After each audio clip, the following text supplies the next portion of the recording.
die volgende jaar weer hier staan en vir julle aanleiding gee van wat ek gedoen het. Ja, so ek gaan eers begin met 'n agtergrond gee, dan my doel stel, dan wil ek die verskillende belangrike onderskeid trek tussen taalverwerking en taalontwikkeling. Dan gaan ek die faktore, dis dan waar ek spesialiseer is spesifiek die faktore wat taalontwikkeling dan sleg beïnvloed of wat kan maak dat dit nie tipiese taalontwikkeling is. So ons gaan baie daarop fokus en dan gaan ek spesifiek verwys na later ontwikkelende konstruksies. Indien daar genoeg tyd is, sal ek bietjie meer 'n praktiese voorbeeld gee van hoe ek oog om hierdie studie uit te voer op hierdie konstruksies. Okay. Goed, so die agtergrond van die studie stel 'n bietjie meer uit 'n evolutiewe punt. So ek is my hele lewe lank al baie betrokke by kindertjies, veral redelik klein kindertjies, en dit het nog altyd vir my interessant gewees hoe kinders se taalontwikkeling so vreeslik kan verskil. Hoekom as almal dieselfde kurrikulum volg, as almal dieselfde op skoolbasis nou veral, hoekom is nog steeds, as ons verder kom, veral tersiêre vlak, onderskeid in die tipe taal wat ek gebruik en die tipe taal wat iemand anders gebruik, alhoewel dit dieselfde taal is, die tipe taal gebruik. So dit het my geïnspireer om my studie te doen, spesifiek in taalontwikkeling en die verskille wat taalontwikkeling beïnvloed. Goed, so die doel van my studie is om spesifiek te kyk na later ontwikkelde konstruksies, aantal wat ek bietjie later in my verduidelik, om dit te ondersoek wat voorkom tussen die ouderdom van 4 en 9 jaar by moedertaalsprekers. Die spesifieke LK's wat ek gaan na kyk is narratiewe, weervrae, kwantifiseerders, lidwoorde en anaforiese verwysings. Daar sal meer daaroor kom nou. En dan hierdie studie gaan ek doen deur ondersoek hoe die fenomeen van fetale alkohol spektrum syndroom, so daardie wat ek verwys het terug as ek studeer. Die faktore wat taalontwikkeling beïnvloed, hoe fetale alkohol spektrum syndroom een van hierdie faktore is en hoe dit veral in Suid-Afrikaanse konteks taalontwikkeling en taalbegrip beïnvloed is. Goed, so eers is dit vir my baie belangrik om, soos ek sê, die onderskeid te tref tussen wat taalverwerking is en wat taalontwikkeling is. So taalverwerking is 'n onbewuste proses waarbij die moedertaalspreker taalreëls internaliseer deur blootstelling aan verstaanbare insetting. So alle taalgebruiker moet hierdie proses van taalverwerking deurgaan om sy of haar moedertaal of T1 soos ons het afgaan, volkome te kan gebruik. So sekere proses wat elke nuwe moedertaalspreker moet deurgaan en taalverwerking beskou as 'n onbewuste proses. So jy weet nie, jy as klein kind sê nie vir jouself, ek gaan taal leer nie. Dit gebeur. So ons sê, kinders gebruik die meerderheid van jou meestertaal of jou moedertaal, sonder enige formele onderrig. En hierdie ontwikkeling gebeur vanaf die doeltreffing tot en met die ouderdom van 5 jaar. So 'n klein babietjie tot en met wat hy begin praat en hy begin sy ouers of sy versorgers se taal mimiek.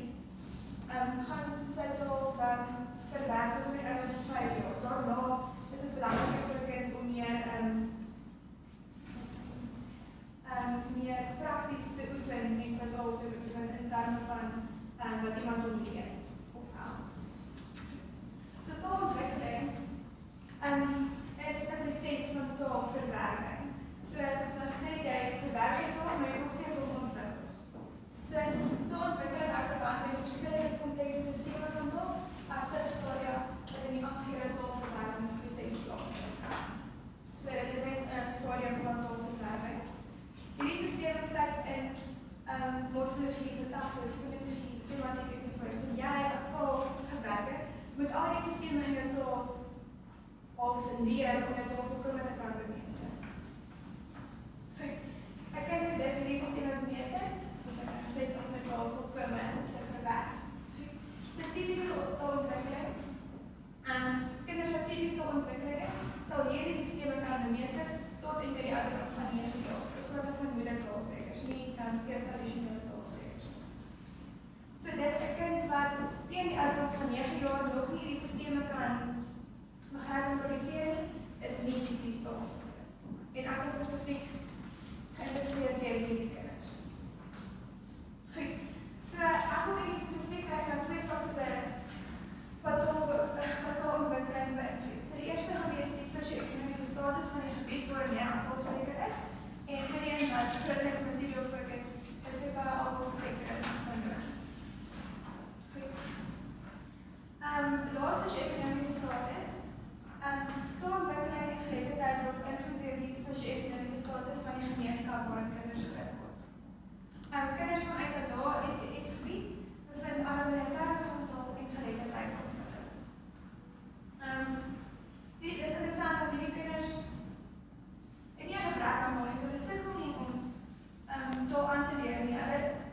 diagnoseer. So daardie is al die enigste wat het eintlik kan diagnoseer en wat medisyne so doen. Nou, dit is gedeeltelike fetale alkoholsindroom. Gesame met alkoholverwante geboorteafwykings en alkoholverwante neurontwikkelingsversteurings. So waar alkoholverwante neurontwikkelingsversteurings die laagste vlak van FOS is FOS die hoogste vlak. So julle kan verstaan in ons sulke groot spektrum is waar die kinders kan val. En net soos enige ander leerprobleem is dit regtig moeilik om dit vas te vat en te kyk, ons kan nie allemaal diagnoseer nie, dis waar ons daarmee dat kinders al symptome wys daarvan.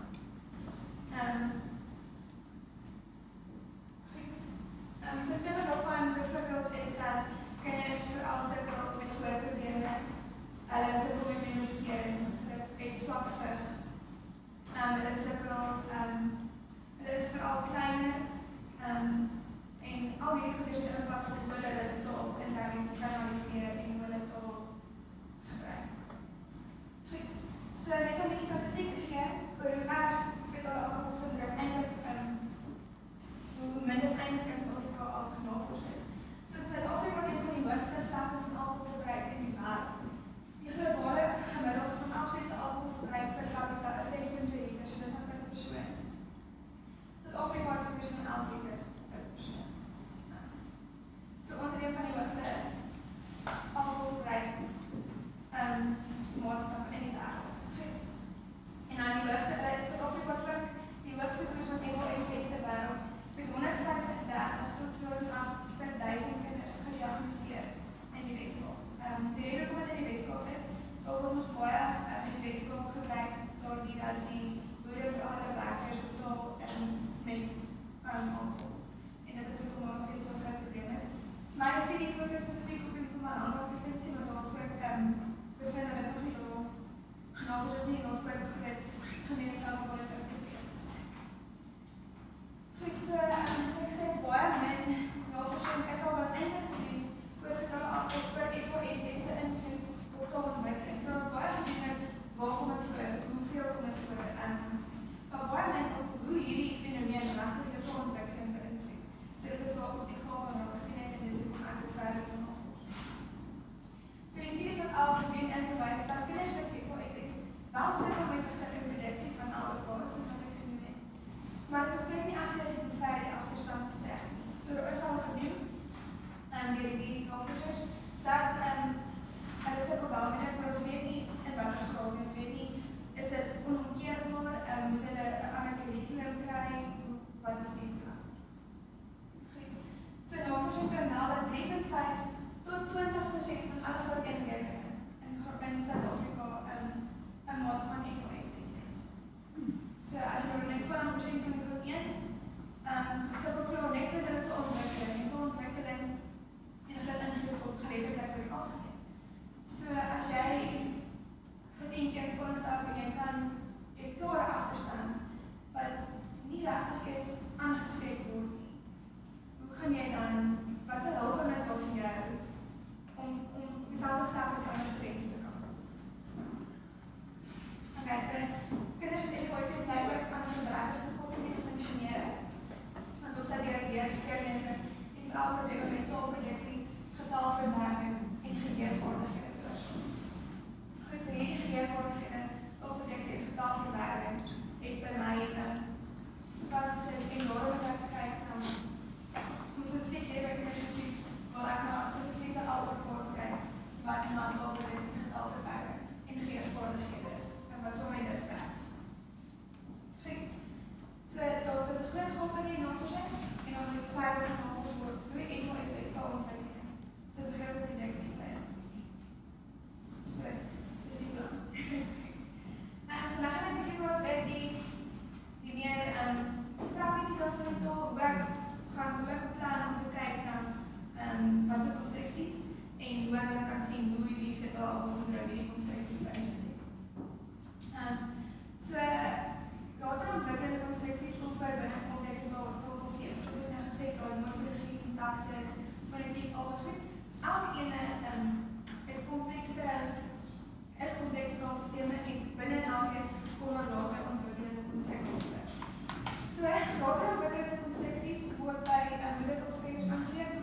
tussen die ouderdom van 5 en 9 jaar. Goed. So dit is op skoolvlak, moet daar die aangeleer word. So dit word gedurende die eerste skooljare gebruik. Kinders leer in die klaskamer om verskillende taalkonstruksies te analiseer, dit van hulle eie taalpraktyk en kognitiewe vaardighede gebruik. So as jy die kinder ingekort kognitiewe vaardighede, dan mense op sy eie die algekoste kan produseer. Om algekoste verstaan moet jy verstaan dat die struktuur van enige taal bestaan uit makro- en mikrostruktuur. So ek gaan spesifiek kyk